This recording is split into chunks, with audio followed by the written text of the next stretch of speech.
It started as an ordinary Thursday evening, the kind of night where I expected to relax after a long week at work. But nothing about this evening would be ordinary. My wife, Vanessa, walked in with her phone in hand, her eyes flashing with excitement, or maybe defiance. "Honey," she said, sitting down across from me at the dining table. "My CEO invited me to his house tonight. He says it's just a small get-together for some of the team. I think I should go." I raised an eyebrow, trying to read her expression. Vanessa had always been ambitious, and I admired her dedication to her career. But there was something in her tone that made my stomach tighten. A small get-together? Tonight? At his house? I asked cautiously. She smiled, but it wasn't warm. It had that sly edge that made me suspicious. "Yes," he said, "it's informal. Just a few drinks, some conversation. It's completely professional, I promise." I leaned back in my chair, trying to keep my tone calm. "Vanessa, you're talking about spending the night at your male CEO's house?" Her smile faltered slightly, but she quickly recovered. "It's not a big deal. It's just networking. Everyone knows me at work. You're overreacting." I swallowed hard. I wanted to trust her, but the idea of her spending the night alone in his house, him being the kind of man who would probably take advantage of such a situation, made my blood run cold. "I don't feel comfortable with this. You should go home tonight, or at least stay at a hotel nearby, not at his house." Her expression changed then. The playful charm vanished, replaced by a glare I hadn't seen in years. "Selfish," she spat, her voice sharp. "You're so selfish. Always trying to control me. I'm a grown woman, and you're treating me like a child." I blinked. "Selfish? Controlling?" The words stung, but I forced myself to stay calm. "Vanessa, it's not about control. It's about respect, for our marriage, for what we have. I can't just sit here and pretend it's okay for you to spend the night at your CEO's house alone." She laughed, a cold, bitter laugh. "Respect? What about respect for my career? For my ambitions? You're just jealous because you can't handle me being independent." The conversation escalated quickly. Words turned into accusations, accusations into anger. I reminded her gently, again and again, that this request crossed a boundary that neither of us had ever agreed to. I suggested alternatives, staying at a hotel, attending only briefly, going with a friend, but nothing satisfied her. Finally, she stood up, storming toward the door. "I don't need your permission," she shouted. "I'm going. And you're the selfish one." I watched her leave, my chest tight with a mixture of worry and heartbreak. I didn't call her back that night. I didn't text. I needed to process the fact that my wife, the woman I loved and trusted, had put her desire for this night above our marriage. Hours passed. The house was silent, except for the occasional sound of my own pacing. Then, around 2 a.m., I received a text. My heart sank the moment I read it. A blurry photo of Vanessa laughing on a couch, sitting dangerously close to her CEO, his hand brushing hers. The caption? "Networking never felt so fun, winky face." I couldn't believe it.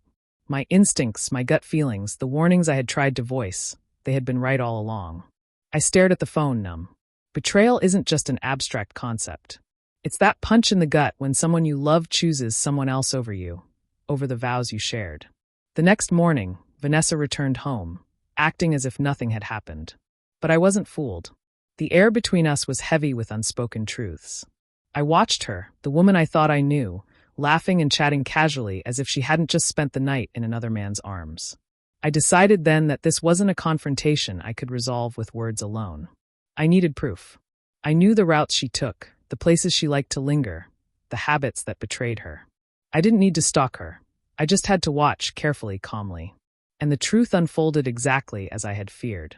Messages, subtle signs, and eventually undeniable evidence confirmed my worst nightmare. My wife had crossed the line. But what hurt the most wasn't just the act. It was the audacity, the way she had dismissed my feelings, called me selfish, and acted as if my concerns were irrelevant. That sense of entitlement, the cold calculation behind her charm, made every memory we shared feel tainted. I didn't confront her immediately. Instead, I watched, collected, and planned my next move. There's a certain power in restraint, in showing someone that their betrayal hasn't broken you, but rather strengthened your resolve. I stayed silent, knowing that the eventual revelation would hit harder than any argument I could muster in the moment. A week later, I sat her down. She smiled, expecting the usual apology, the pleading, the rationalization. Instead, I laid everything out: texts, photos, timelines. Her face went pale. The charm she relied on to manipulate situations, to make herself seem innocent, crumbled. "Vanessa," I said softly but firmly, "I trusted you. I respected you. And this is the result of your choices. I hope you understand the consequences." She tried to speak, to twist the story, to reclaim the narrative, but I stopped her with a simple shake of my head. No words could undo the breach of trust. No apologies could erase the betrayal. I left her there, in the living room that had once been a place of shared laughter, now silent except for the echoes of her own realization. That night, I packed a bag and stayed elsewhere, needing space to breathe, to think, to begin healing. In the weeks that followed, I rebuilt boundaries, redefined my life, and reminded myself that respect and trust are not optional in a marriage. They are essential. Vanessa tried to reach out, to explain, to apologize, but her words rang hollow against the weight of her actions. The hardest part wasn't the betrayal itself. It was watching someone you love reveal their true colors, realizing that what you thought was intimacy and partnership was, for them, just another stage for their ambition. I grieved not just for the relationship, but for the illusion of trust one had clung to. In the end, I learned something vital. Love without respect is fragile, and trust once broken can never fully be restored. Vanessa's choice that night, calling me selfish for refusing her sleepover at her CEO's house, had revealed everything. It wasn't about her career. It was about her disregard for the person who had always been there, waiting, believing in her. And that truth, painful as it was, became my compass. I knew exactly what I deserved and what I would no longer tolerate.